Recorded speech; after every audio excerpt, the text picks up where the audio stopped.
Jamarion Morrow is the latest verbal commitment out of high school for Missouri. And really, if you're a stud running back, why wouldn't you want to play for the Tigers at this point? All this and Matt Zollers throws it over them mountains. Coming up right now on Locked On Mizzou.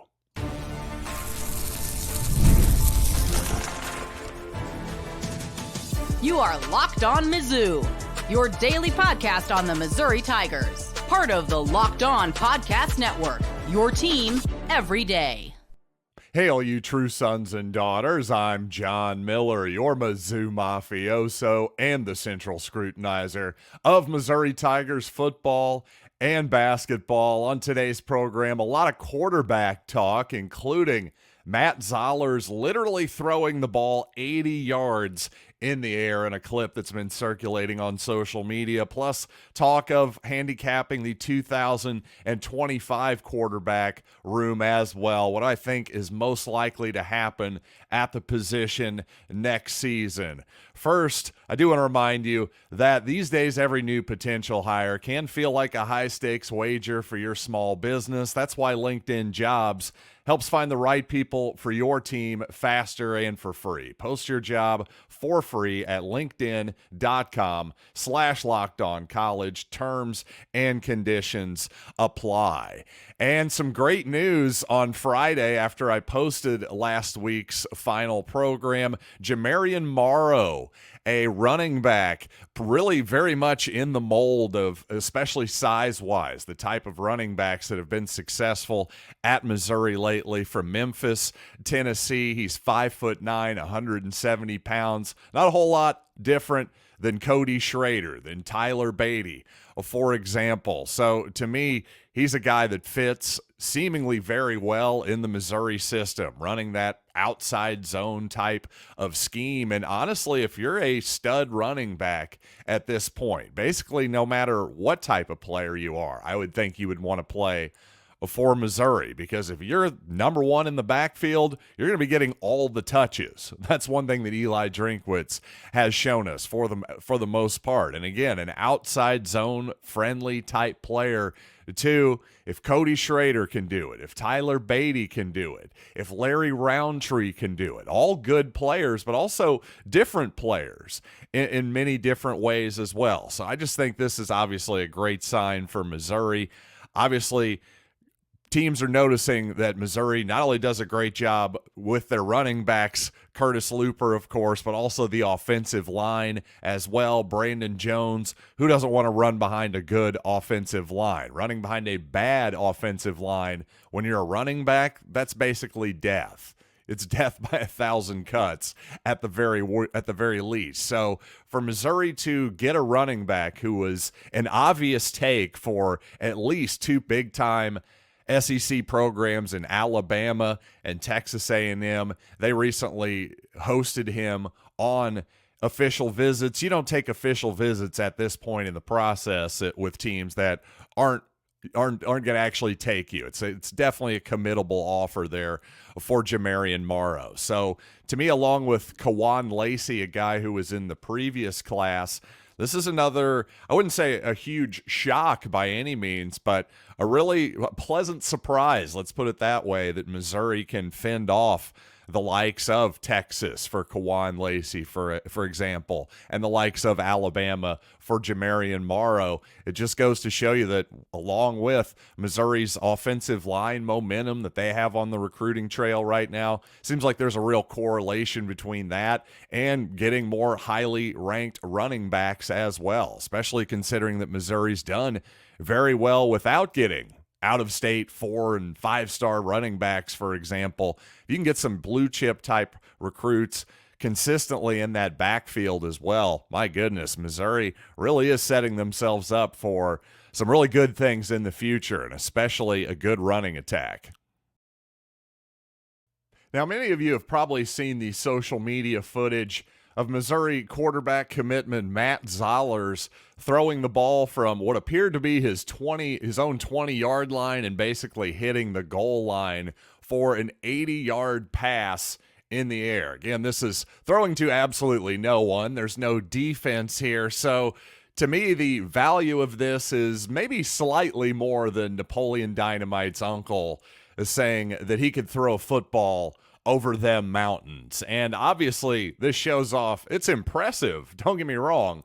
Matt Zollers is not the first person in history who could throw the ball 80 yards in the air, but that is incredibly impressive. No doubt about it. And it is part of the package with Zollers, who is definitely an elite prospect. But to me, I think people tend to get a little overly excited maybe on these types of social media videos, especially when it comes to just how far a guy can throw the ball, just pure arm strength in general, which is indeed important. It's very important. It's something to have. It's something to hang your hat on, but it can't be everything, and it's not everything as a quarterback. Quite honestly, though, I like Zollers.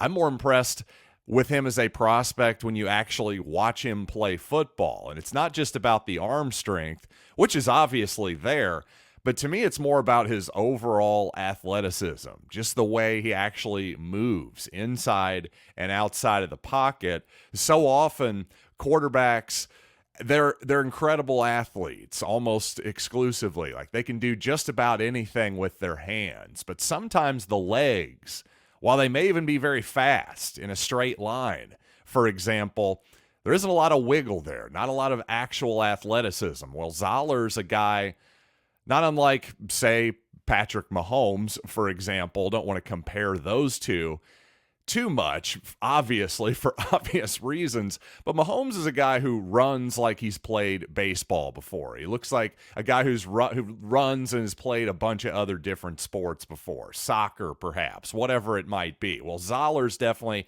a multi-sport athlete, basketball player, baseball player, and he acts like it. He's not just a football robot, is what I'm trying to say. He just moves like he's got a special amount of athleticism, just to put it as simply as I possibly can. So I'm a huge Zollers believer for sure. I've been touting him for a long time on this podcast, especially leading up to Missouri getting a verbal commitment from him. So not trying to throw a bucket of cold water on the hype too much, but we do have to remind ourselves, I don't know, just of silly videos in the past of Jamarcus Russell, throwing an orange from his butt, through the goalpost from the 50-yard line or whatever the heck it was. But regardless, I think some of this is leading people to think, well, Zollers, he's got to be the guy for 2025, right?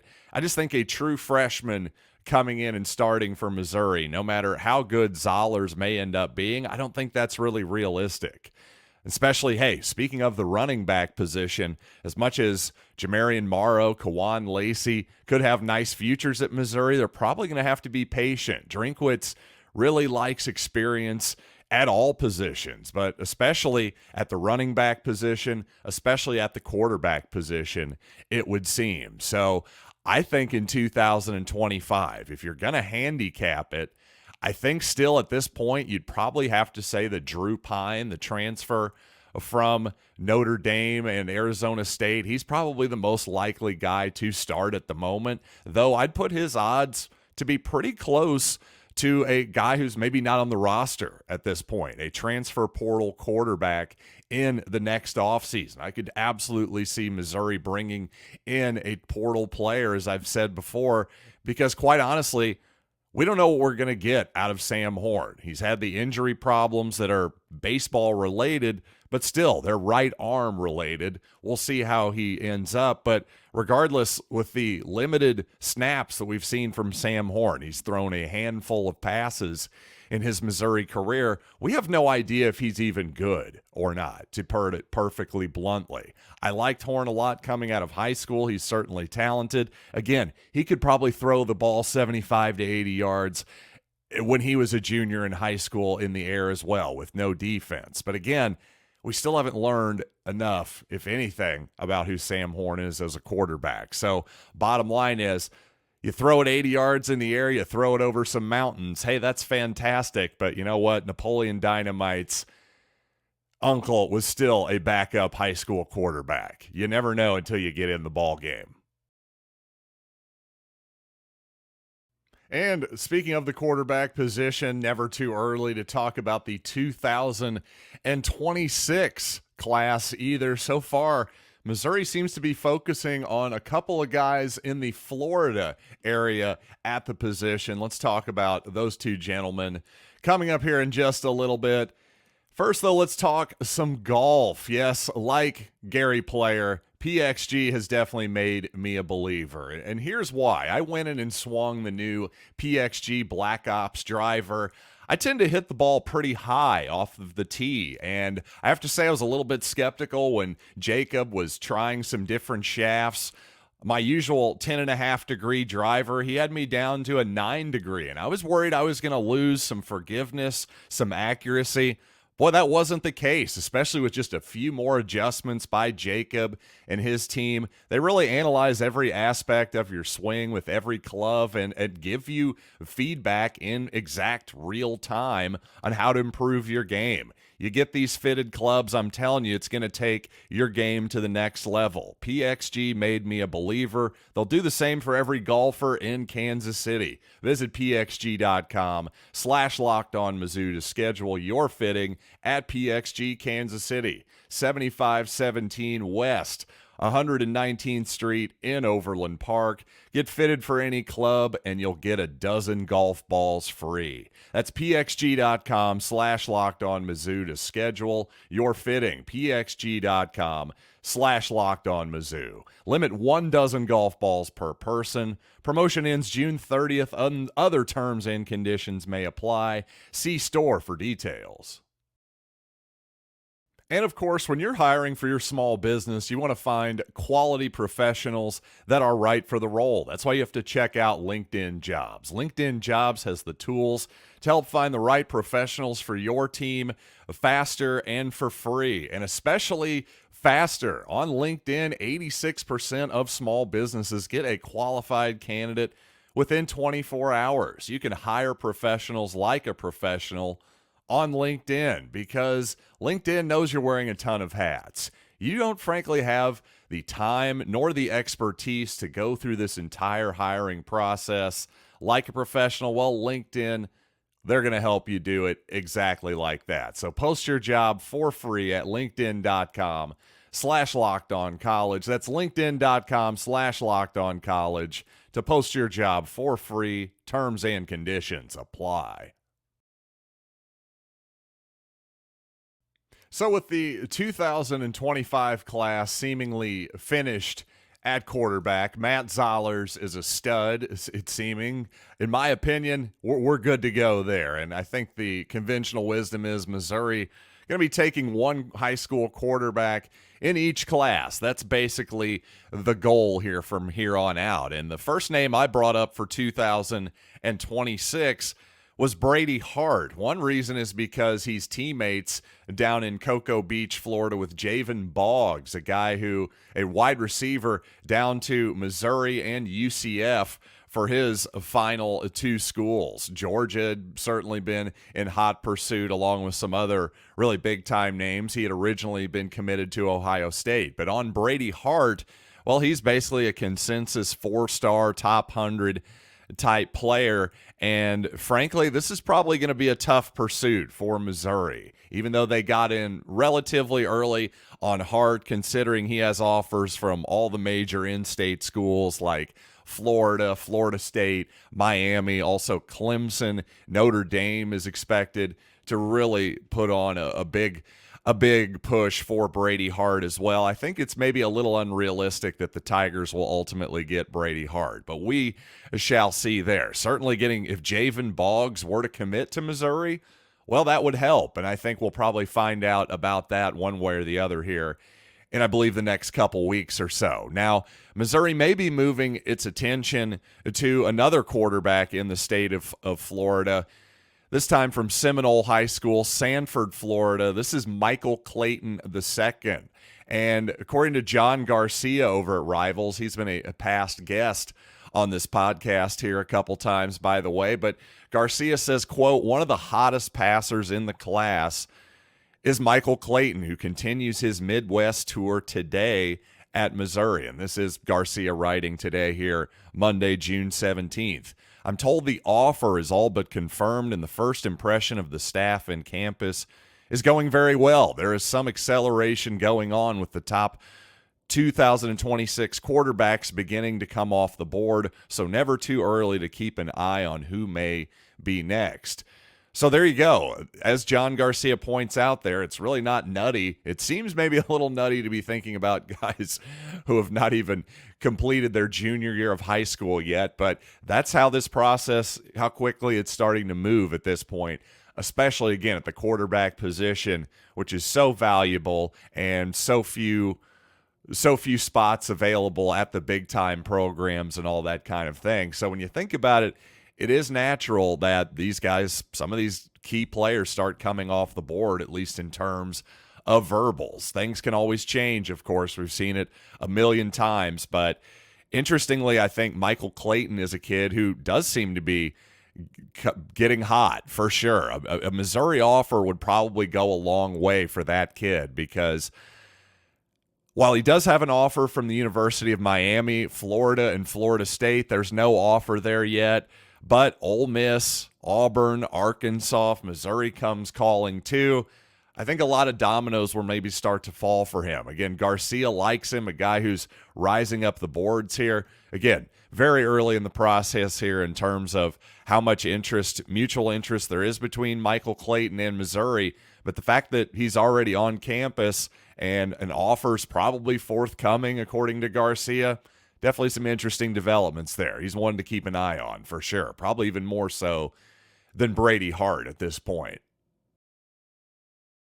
Now, a lot has been made online by the most passionate members of the Missouri fan base about the Tigers traveling to Amherst, Massachusetts this year to play UMass in a road game.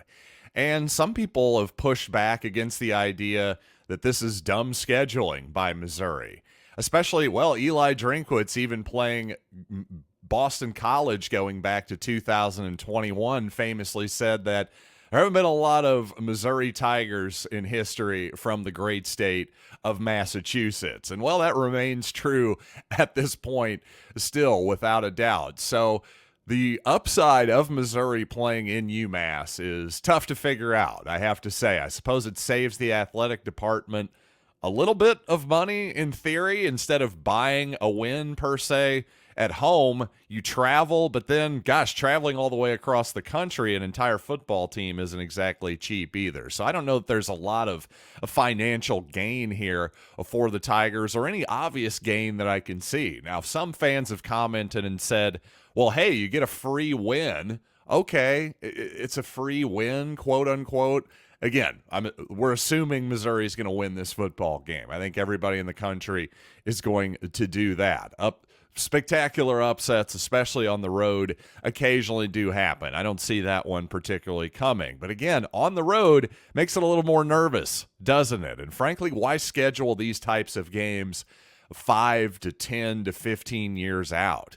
How do you even know, especially now in 2024, how do we even know the scheduling priority and what it's going to be in 5 to 10 years from now? We don't have an idea of necessarily how all the conference structures are going to play out, what the college football playoff is going to look like in a few years.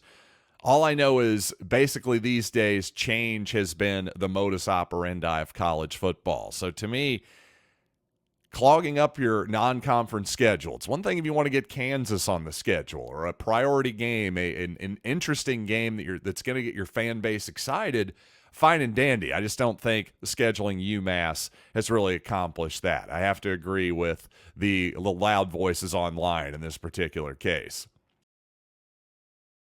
By the way, I should point out that Warren McGurk Alumni Stadium, where Missouri will be taking on UMass this fall, 17,000 is the capacity, expandable to 21,430 according to Wikipedia. So maybe a little bit extra in there, but worth noting that Missouri will be the first SEC team ever to travel to play in this stadium, which has been open since 1965. Now, most of those years, UMass has not been Division I, but again, Missouri making some history on the football field once again. But Coming up on the program, you know what? I had some people with a lot of ideas, some agreement, some disagreement on my Mr. Brightside segment last time. Also, another comment about Luther Burden that I think you'll enjoy on the other side of this break.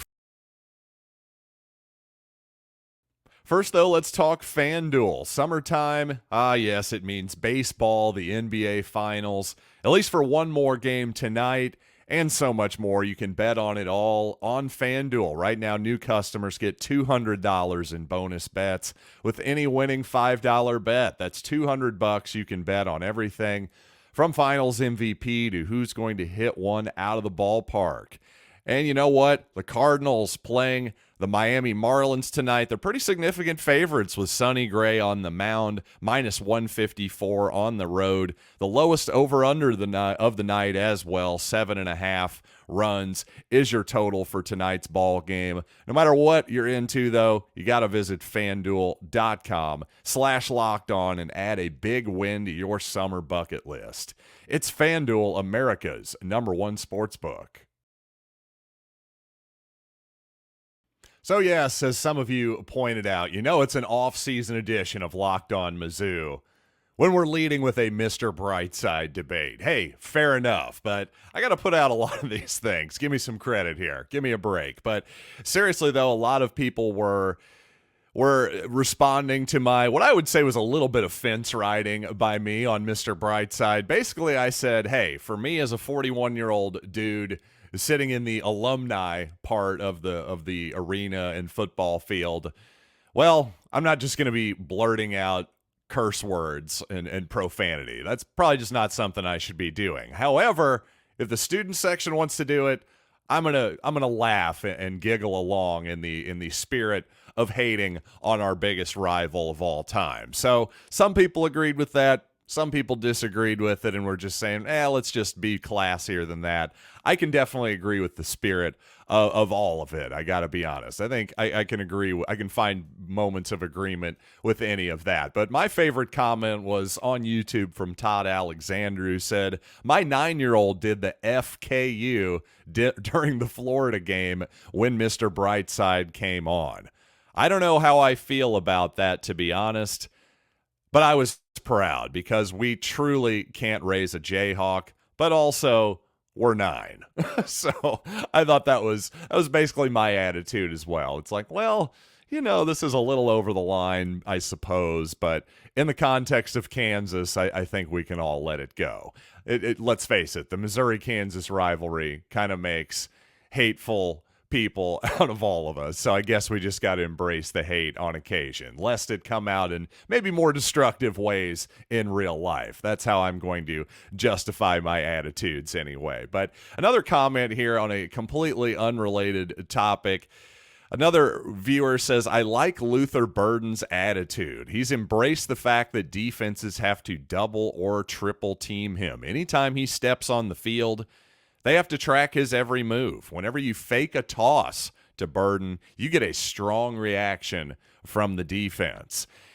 And there's no doubt that this is an absolutely accurate statement. Now, I do have to say, I think the idea of maybe doubling and tripling Burden in the passing game, I think that may be slightly overrated this fall because Missouri is going to have so many options to pass the ball to. I just don't know that that's going to be a great tactic for defenses. Maybe they'll try it early, but if they do, I'm not sure that it's going to work out very well. Theo Weiss, Brett Norfleet, Mookie Cooper, Marquise Johnson, Mekhi Miller. You got plenty of guys who can get open, a multi skill sets among all those different players there too. So to me, though, I do think that's a great comment. I think, in fact, Burden, in a strange way, he can do it every much in the running game, every bit as much. He can take attention away from the defense, as this commenter said very astutely here. When you fake a toss to Burden, you get a strong reaction from the defense. I mean, that's almost an understatement. And when you if you think triple team is maybe an overstatement, I've seen as many as 3 players flow toward Luther Burden. I could bring up the play for you right now. I don't have it at hand, but I've got my own footage of it. I'll bring it up at some point maybe, and I definitely have in the past. But when Brady Cook, when he fake tosses it to Burden, the amount of people that flow with him is almost comical. Really, like 2 unblocked defenders at the very least are just flying toward Burden, and it just completely opens up the middle of the field for Brady Cook. That was a big reason why that was such an effective play, not only because Cook himself is a good runner, but again, as the commenter astutely points out here, Burden draws so much attention. Again, it's really interesting to watch, and just shows you how much he is respected by the opposing defenses without question. And again, the thing of I like Burden's attitude, well, I agree with you, because there was a couple games down the stretch, including the Cotton Bowl, where Burden didn't get as many targets, didn't get as many catches as probably he would have liked. Probably some frustrating moments for him and the entire Missouri offense, in the Cotton Bowl. But I don't know. Personally, I never saw it boil over into any visible frustration that showed up his teammates or coaches or anything like that. So I do think Burden's attitude, probably an underrated part of just his makeup as an athlete and his game. So good comment there from everybody, and a funny one from Todd Alexander for sure. Love the idea of the 9-year-old doing the FKU and getting a little bit of a side eye from the old man, but also kind of an approving nod as well. I think I could definitely relate to that particular moment. But hey, thanks as always for commenting. Thanks for listening. Thanks for watching. Thanks for telling a fellow true son or daughter about this podcast. LockedOnMizzou.com will get you home to all the links to YouTube, Spotify, Apple Podcasts, of course, Amazon Music for your ad-free shows as well. So until next time, I am John Miller, and this has been Locked on Mizzou.